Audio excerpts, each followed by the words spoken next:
After the news on BBC2, Paul Coyer introduces another round of the Wordsmiths quiz, Catchword.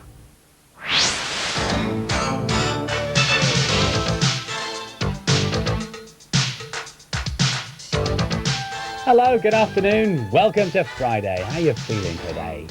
I'm in a really good mood today. I'm really happy. Besides the fact that, of course, the weekend is just around the corner, we've some new stuff for you today, and I'm looking forward to it.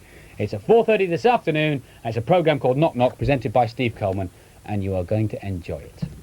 Before we go any further, though, I'm just making sure all the bits appear to be back now. This is where the hole was yesterday. They put it back. This is the bit of equipment that enables me to do that. See, there's the corners, people.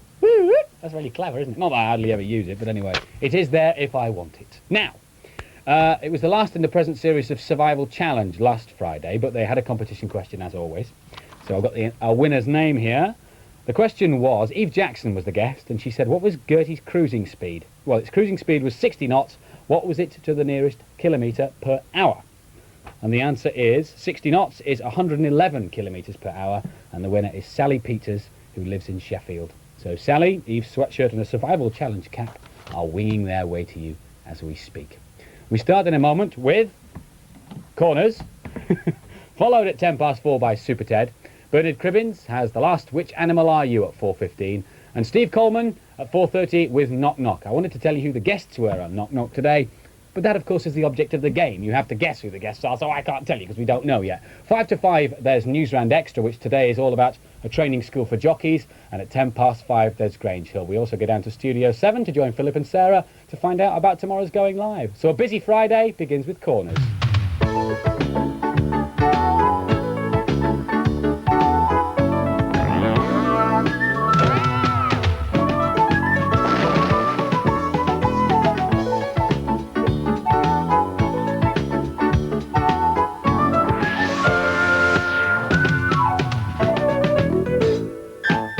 Joe, Yes. come and have a look at this. Oh, what is it? It's an invention that's been sent in by James Aitken. Oh, yeah? What does it do? Well, turn the tap and find out. All right, turn this. Yep. Yes, thank you, James. Well, this works. There's the design for it. It is a trick tap. Well done, James. Put that together. Now, we'll have more about inventions later on in the programme. In the meantime, we've had this question from Clinton Marsdenia. He says, how long does it take to pop 2 million balloons? I think it's a bit of a trick question. Oh, Simon, Simon, What? I've got 2 million balloons just up there. Oh, what? In the box? Yeah. Right, OK. Get them down, right? Give it a go. Popping them. Well, I'll blow them up and then we can start... Right, yeah. Right, so... that took about 4 seconds, so... No, now no, let me so you're see. supposed to blow them all up first, and then you can pop them. In fact, you can blow them all Me? up first. Blow them and all then... up? All right, yo. Oh, Russell Walker wants to know why you scratch your head when you're thinking. Well, I've looked it up and I can't really find a very satisfactory explanation. I found a couple, though, the first being that you scratch your head to show other people that you're thinking. And the other is that it could give your brain a little chance, a release for a few seconds when you're thinking over some really difficult problem like, what was it now? Oh yes, I know. If you've got any more satisfactory explanation of why you scratch your head when you're thinking, then why not send it in to Corners, BBC TV, London W12, 8QT. So, get scratching.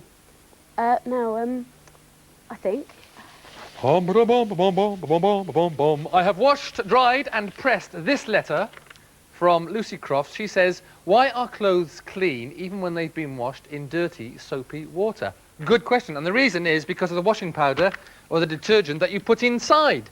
You see, if you get the washing powder, bung it in the old water, it dissolves, and the particles, very small molecules of washing powder, they attach themselves to the particles of dirt on the clothes. And they start to dislodge the dirt away from the clothes. You help by squidging all the clothes around inside the water. If you've got like a washing machine, that usually got the prongs that go like that, and it all helps to dislodge the particles away from the clothes and suspend them in the water. Now, you also get a very mild electrical charge set up by these molecules of soap powder, and that helps to repel the water droplets away from the particles as well, so they don't come back together and get clothes dirty again, you see. We did an experiment to try and prove this. We had one bucket, which Sophie's got here, in which we put some clothes and some normal clean water, and another bucket, which I've got down here, which has got some soap powder in it, and we put these towels in, and they've been there for about half an hour now, soaking away.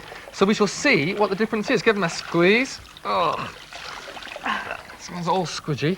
And let's have a look. Well, mine's cleaner. Mine's a little bit cleaner, I think. You can actually, the real proof is in the water, because if you look at the water itself, mine is a lot dirtier than Sophie's, because the particles of soap powder have dislodged all the muck and the dirt, you see. And that is why my towel is cleaner than yours. Yes, thank you very much, Sophie.